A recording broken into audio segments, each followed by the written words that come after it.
오늘 이 시간 누가복음 1장 5절로 13절 말씀을 통해서 하나님 앞에 의인이라는 제목을 가지고 말씀의 은혜를 나누고자 합니다. 인디애나 대학교의 풋볼 코치 펜 캐머런이 말다툼을 좋아하고 다혈질 성격을 가진 같은 대학교 농구 코치인 바비 나이트와 이야기를 하다가 캐머런이 전설적인 미식 축구 코치 폴 브라운에 대하여 이야기를 나누다가 이 폴 브라운이 미 풋볼에 기여한 모든 공로를 감사하면서 이렇게 말했어요. 그분이 천국에 있으면 참 좋겠어요. 그랬더니 그 말을 들은 바비 나이트가 이렇게 물었어요. 그런데 그분이 만약에 천국에 없으면요. 그러자 캐머런의 대답이 걸작이었답니다. 그러면 당신에게 대신 전해달라고 부탁을 해야겠지요. 만약 폴 브라운이 천국에 있지 않다면 지옥에 있을 것이 뻔한 이치니까 천국을 믿지 않는 당신은 분명히 지옥에 갈 것이니까 내가 당신에게 부탁하겠다. 우회적으로 그 바비 나이트를 꼬집은 것이죠. 지난 주일부터 누가복음을 살펴서 우리들이 어떤 삶을 살아가는 사람이 되어야 하는지를 살펴보고자 말씀드렸습니다. 우리들이 어떤 환경 혹은 어떤 상황 혹은 무엇을 소유하고 있는지가 중요한 것이 아니라 어떤 인생을 살아가느냐 하는 것이 중요하다고 말씀드렸습니다. 왜냐하면 우리들이 하나님 앞에 서는 날 반드시 우리가 살았던 인생에 대한 보응이 따르기 때문입니다. 에레미야서 17장 10절 말씀이죠. 나 여호와는 심장을 살피며 폐부를 시험하고 각각 그의 행위와 그의 행실대로 보응하나니. 요한계시록 20장 12절 말씀입니다. 또 내가 보니 죽은 자들이 큰 자나 작은 자나 그 보좌 앞에 서 있는데 책들이 펴있고 또 다른 책이 펴져있으니 곧 생명책이라. 죽은 자들이 자기 행위를 따라 책들에 기록된 대로 심판을 받으니. 어느 목사님이 이런 글을 썼어요. 아브라함이 내가 죽으면 역사는 나의 기록을 남길 것이고 수천 년을 내려가면서 내 인생의 기록을 잊지 않고 기억할 것이라고 그렇게 생각을 하고 살았다면은 아브라함은 자기 부인 사라를 누이라고 속이는 거짓말을 하지 않았을 것입니다. 다윗 또한 바세바와의 실수를 범하지 않았을 것입니다. 사울왕, 아간, 가룟 유다는 더더욱이 그런 삶을 살지 않았을 것입니다. 그런데 여러분, 실상은 어떻습니까? 아브라함과 다윗 등은 자기들의 인생 내용이 후세에 전해질 줄 몰랐지만 오늘날 우리들은 아브라함 등을 비롯한 성경에 나오는 모든 사람들이 어떤 삶을 살았는지 잘 알고 있습니다. 우리는 이렇게 생각할 수 있죠. 누가 내 삶을 기록하여 기억하겠는가? 맞죠? 우리가 유명하지 않는 이상, 대단한 일을 하지 않는 이상 어느 누구도 나에 대한 기록을 남기고 나에 대한 기억을 갖고 있지는 않죠. 하지만 하나님의 말씀대로 분명한 것은 지금 하나님 앞에 있는 책들에는 우리의 모든 삶의 내용들이 기록되어 있다는 것입니다. 그러므로 우리가 이 세상에서 어떤 삶을 살아야 하는 것은 매우 중요합니다. 우리가 살아온 인생 내용에 따라서 하나님께서 반드시 보응을 하시기 때문입니다. 자, 오늘 본문 말씀은 저자인 의사 누가가 한 사람의 삶을 우리들에게 증거하고 있습니다. 그는 제사장이었던 사가랴입니다. 자, 오늘 본문 말씀 5절 말씀 보시기 바랍니다.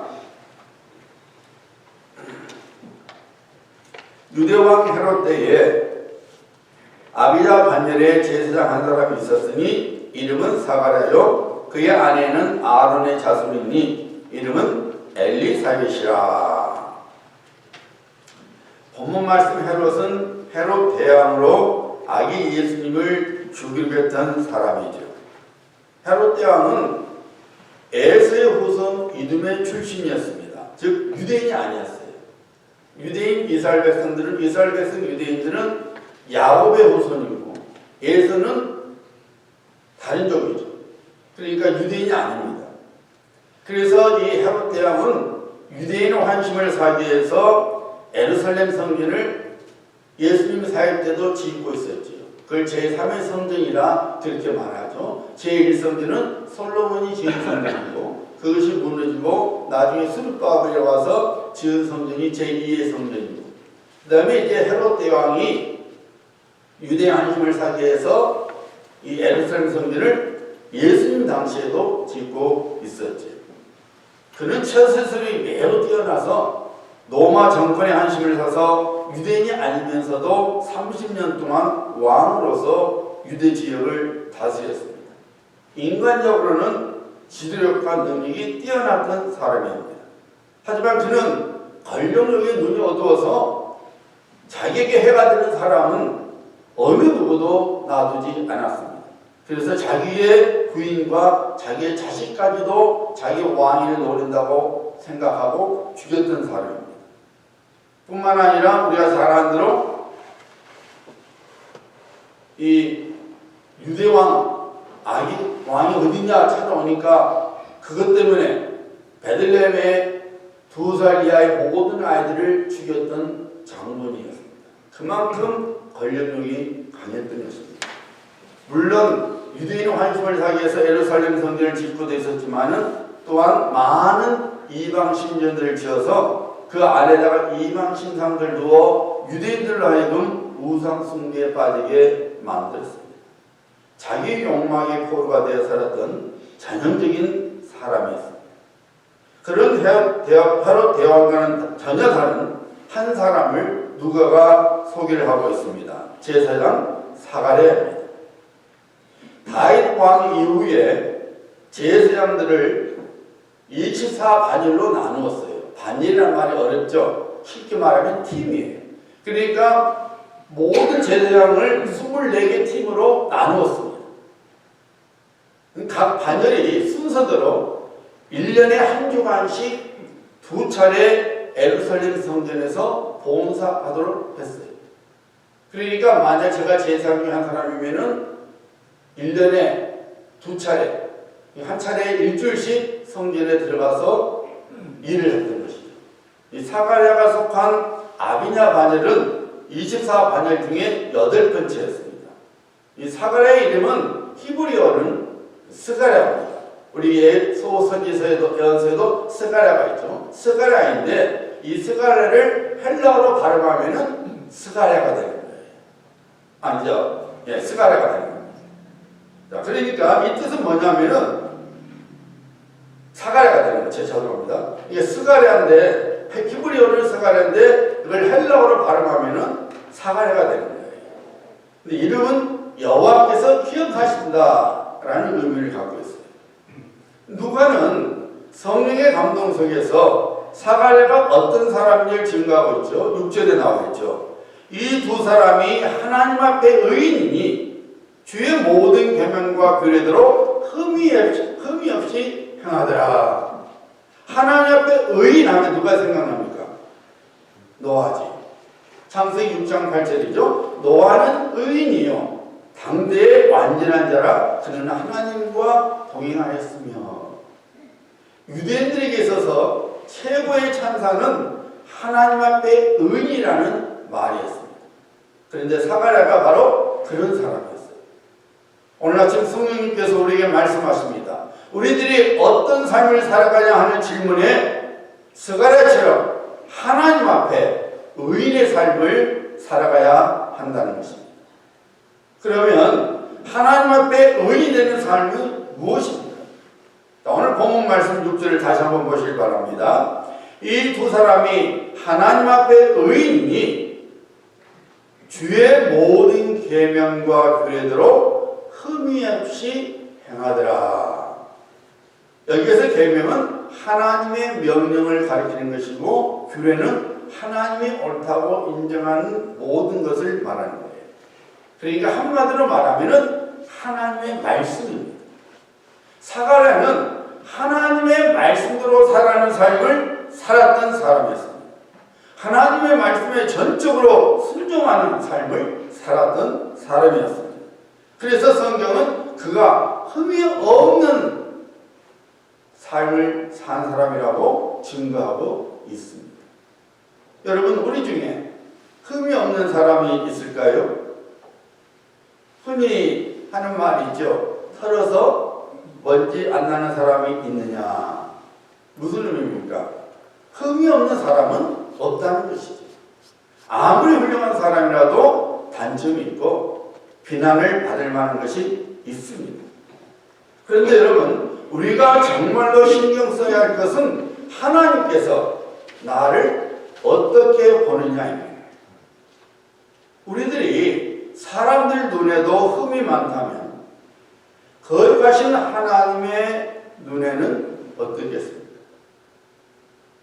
그런데 놀랍게도 하나님께서는 우리를 흠없는 그의 자녀로 삼아 주셨습니다. 로마서 5장 1절이죠. 그러므로 우리가 믿음으로 의롭다 하심을 받았으니 우리 주 예수 그리스도로 말미암아 하나님과 화평을 누리자. 사도 바울은 성령의 감동 속에서 우리들이 믿음으로 하나님 앞에 의인이 되었다는 것입니다. 믿음으로 의롭다함을 받았으니 그 말은 다르게 말하면 오늘 본문 말씀처럼 적용하면은 우리가 믿음으로 하나님 앞에 의인이 되었다는 것입니다. 어떤 믿음입니까? 사도 바울은 바로 전장에서 이렇게 말합니다. 로마서 4장 25절이죠. 예수는 우리가 범죄한 것 때문에 내줌이 되고 또한 우리를 의롭다 하시기 위하여 살아나셨느니라. 예수님께서 우리의 함과 죄값을 치르기 위하여 십자가 위에서 우리를 대신하여 죽으셨는데 하나님께서 죽은 예수님을 다시 살려주심으로 인하여 우리가 죄 용서를 받아 죄 없는 하나님의 자녀가 되었다는 것을 믿는 믿음이 우리를 하나님 앞에서 의인이 되게 한 것입니다. 우리가 눈으로 예수님의 십자가의 죽으심과 부활하심을 보지 못했지만 하나님께서 그렇게 말씀하셨으니 하나님의 말씀대로 된 것을 믿는 믿음이 우리를 하나님 앞에서 의롭게 만들어 준 것입니다. 결국 그리스도인이 되는 것은 여러분 하나님의 말씀을 믿는 사람이 된다는 것을 의미하는 거예요. 우리가 그리스도인이 된다는 것은 하나님의 말씀을 따라 살아가는 사람인 것을 의미하는 것입니다.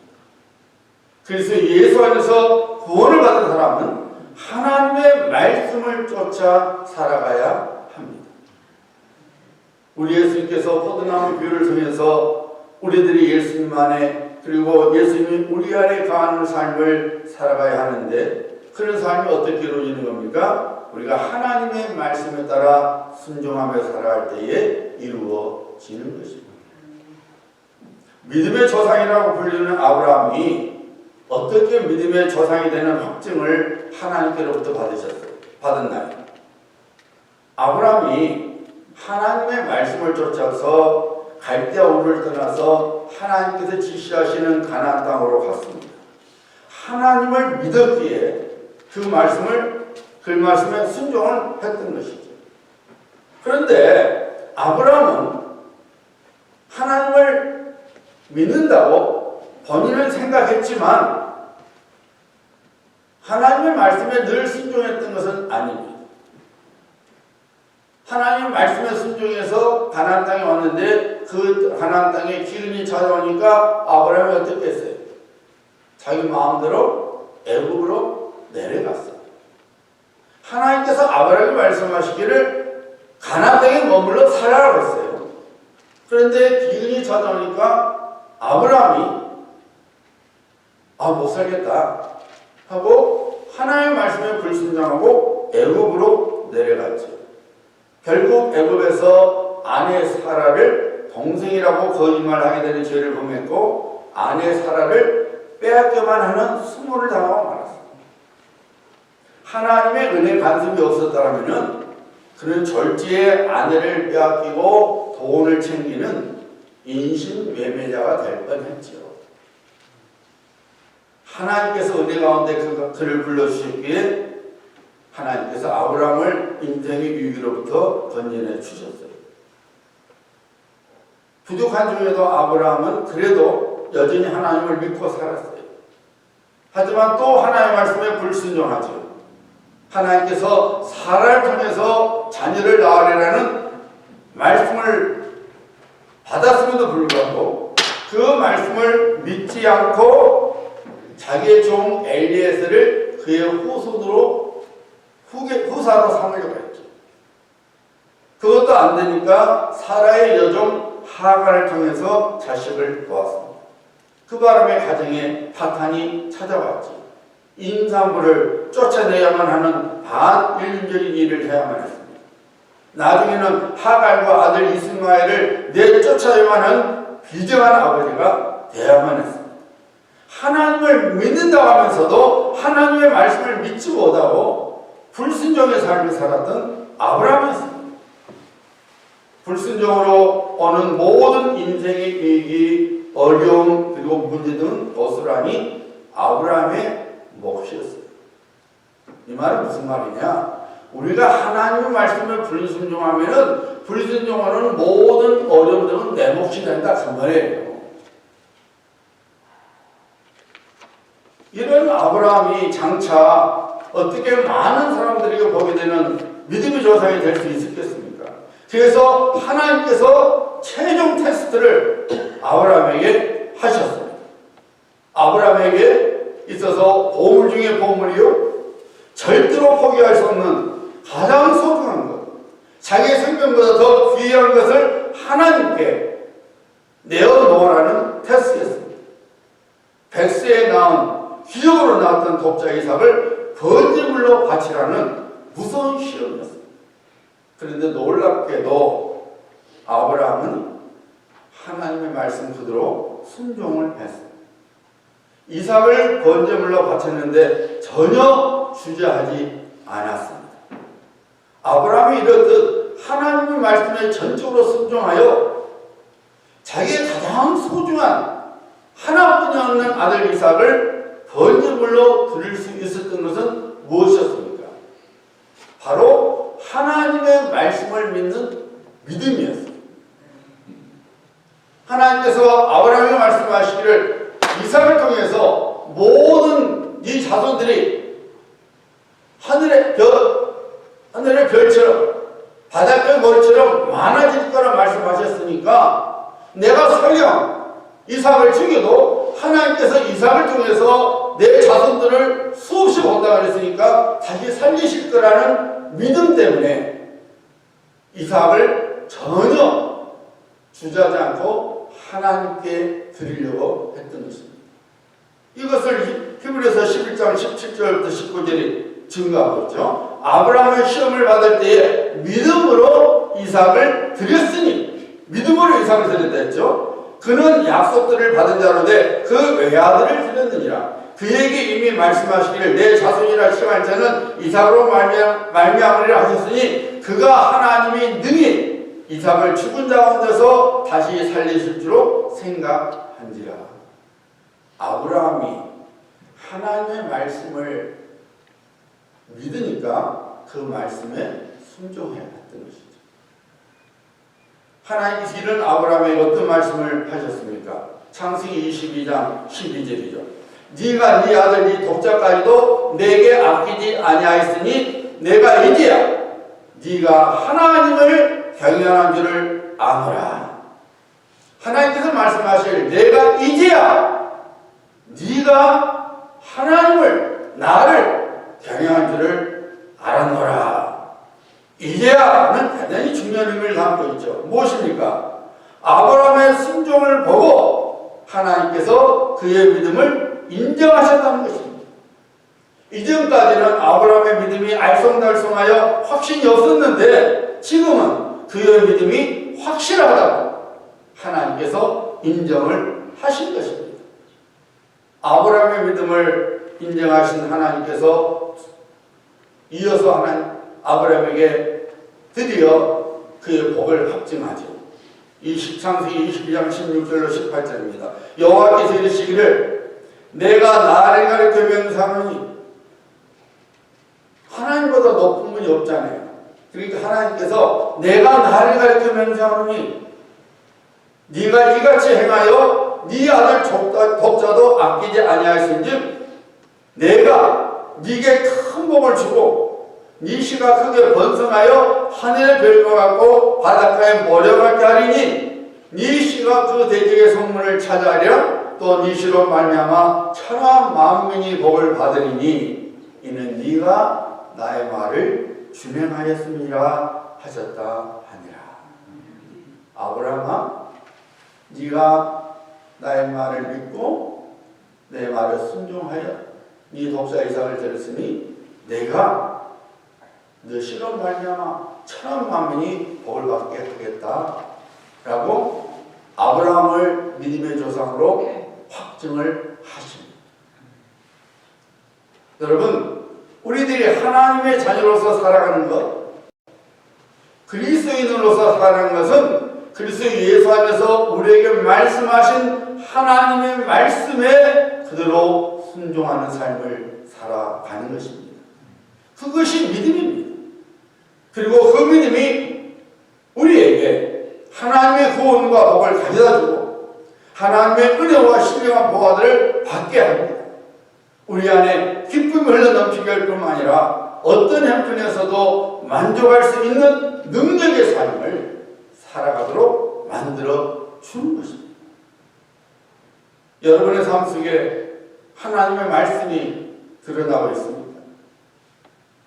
여러분 삶 속에, 하루하루 삶 속에 하나님의 말씀에 순종하는 그 모습이 드러나고 있느냐 그 말입니다. 하나님을 믿는 믿음대로 하나님의 말씀에 순종하고 계십니까?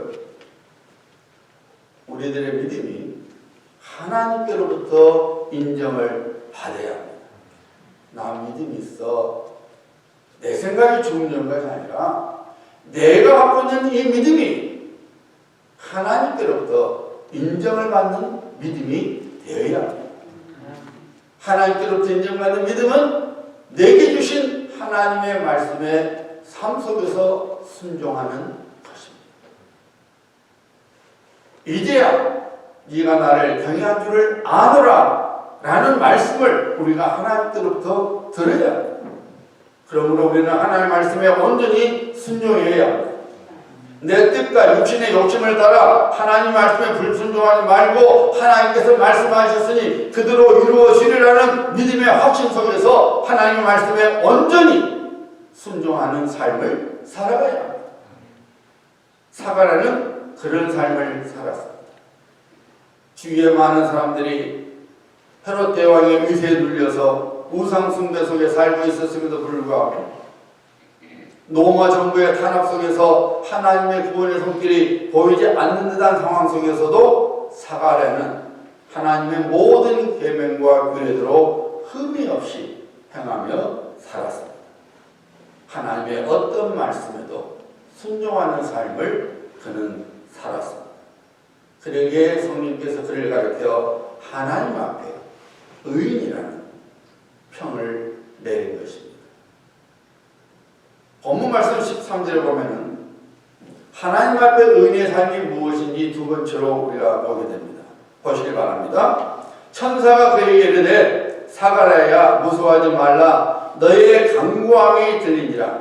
네 아내 엘리사벳이 네게 아들 낳아 주리니 그 이름을 요한이라 하라. 사가랴는 기도의 사람이었습니다. 그것도 대충 기도를 하는 사람이 아니라 하나님의 긍휼하심과 능력을 믿고 끈질기게 기도하는 사람이었습니다. 여러분 본문 말씀 7절 보시기 바랍니다. 엘리사벳이 잉태를 못함으로 그들에게 자식이 없고 두 사람의 나이가 어떻더라? 많더라. 역시 같은 장 23.6절에 이렇게 나옵니다. 보라, 가브리엘이 말에게 나타나서 말하는 겁니다. 말에게 어떻게 제가 아이를 낳기 잉태를 할 수 있겠습니까? 그러니까 가브리엘이 말에게 말한 거죠. 보라, 네 친정 엘리사벳도 늙어서 아들을 배었느니라. 본래 임신하지 못한다고 알려진 네가 벌써 이미 6달이 되었나니. 임신하지 못한다고 알려졌다 그랬죠. 무슨 말이에요? 모든 사람이 아는 거예요. 아, 사가랴와 엘리사벳은 더 이상 자식을 볼 수 없어. 늙었어. 이제는 자식 볼 수 있는 여지가 없어. 그랬다 그 말이죠. 사가랴와 엘리사벳은 이미 자녀를 잉태할 수 없는 나이가 되었어요. 임신할 수 있는 가능성이 없었습니다. 그러니까 본래 임신하지 못한다는 말을 사람들이 했던 것이고 그들도 들었습니다. 그런데 분양을 맡고 있는 사가랴에게 천사 가브리엘이 나타나서 말했죠. 너의 간구함이 들린지라. 사가랴가 육신적으로는 도저히 아이를 낳을 수 있는 처지가 아니었음에도 불구하고 사가랴는 계속해서 자녀를 달라고 하나님께 기도를 드렸다는 것을 알 수 있습니다. 너의 간구함이, 너 기도가 하나님께 들려졌다, 응답되었다 말합니다. 다른 사람들은 이제 당신들이 틀렸어요. 애기 못 낳아요. 아마 사가랴 역시 만약 그들이 생각했다면 그래, 이제 우리 두 사람 늙어서 아이를 낳을 수 없으니 그냥 내 아내랑 그냥 알콩달콩 살아야겠구나. 그런 생각을 해도 전혀 이상한 것이 없었음에도 불구하고 사가랴는 모든 사람들이 어떤 말을 할지라도 그는 하나님의 긍휼하심과 하나님의 능력을 믿고 계속해서 자녀를 달라고 기도를 했던 사람입니다. 그리고 하나님의 때가 되니까 하나님께서 가브리엘을 보내서 너 기도가 응답되었다 라는 놀라운 소식을 전해 준 것입니다. 여러분, 사가랴와 엘리사벳이 나이가 누굽니까? 침례 요한입니다. 침례 요한이 어떤 사람입니까? 나중에 우리 예수님께서 침례 요한에 대해 이렇게 말씀하시죠. 누가복음 7장 26절 28절입니다. 그러면 너희가 무엇을 보려고 나갔더냐? 선지자냐? 옳다. 내가 너희에게 이르노니 선지자보다 훌륭한 자니라. 지금 침례 요한에서 말하는 거예요. 선지자보다 훌륭한 자니라. 기록된 바 보라, 내가 내 사자를 네 앞에 보내노니 그가 네 앞에서 네 길을 준비하는 것이 이 사람에 대한 말씀이라. 내가 너희에게 이르노니 여자가 낳은 자 중에 요한보다 큰 자가 없도다. 예수님의 증거하면은 침례 요한은 어느 선지자보다도 뛰어난 선지자요, 메시아의 길을 준비하는 매우 귀중하고 복된 사명을 받은 사람이요, 그리고 모든 사람들보다 뛰어난 위대한 사람이었습니다. 여자가 낳은 자 중에 요한보다 큰 자가 없다. 무슨 말이에요, 여러분? 가장 으뜸이라고 말입니다. 하나님께서 사가랴와 엘리사벳이 주신 자녀는 평범한 자녀가 아니었습니다. 하나님의 눈에나 사람의 눈에도 대단히 위대한 하나님의 사람이었습니다. 성경에 보면은 정말로 소중한 것은 하나님께서 나중에서야 주시는 것을 우리가 알 수 있습니다. 우리 실제 삶도 마찬가지입니다. 정말로 소중한 것은 금방 만들어지지 않죠. 장인이 오랜 시간을 두고 걸려받는 것이 걸작품이 되지. 일반 시장에서 파는 조각상이나 그림은 그냥 보통 사람이 한두 시간 짝짝짝 하면은 되는 거예요. 그러니까 싸지. 그러나 값어치를 매길 수 없는 위대한 작품들은 그 분야에 뛰어난 장인이, 전문가가 오랜 시간의 작업 끝에 이루어지는 것이죠. 하나님께서 우리가 한 사람 한 사람을 그의 자녀로 삼아주시기 위하여 영원전부터 그에게 두셨어요. 그리고 오랜 오랜 시간에 걸쳐 일을 해 오셔다가 하나님의 시간이 되니까 독생자 예수 그리스도 이 땅에 보내주시고 우리 한가 예를 대신하여 십자가에서 돌아가시게 하시고 하나님 능력으로 다시 살아나게 하셔서 그 하나님의 말씀을 믿는 자마다 하나님의 자녀가 되게 해 주신 것입니다. 그래서 사도 바울이 성경 감동서에서 우리는 하나님의 만드신 거라, 그 말은 뭐냐면은 하나님의 작품이라, 걸작품이라 그 말이에요. 하나님께서 어느 날 마음에 정했을 때 이는 내 자식이라 한 거 아닙니다. 영원전부터 이는 내 자식이라고 하나님께서 다 적어 놓으신 거예요.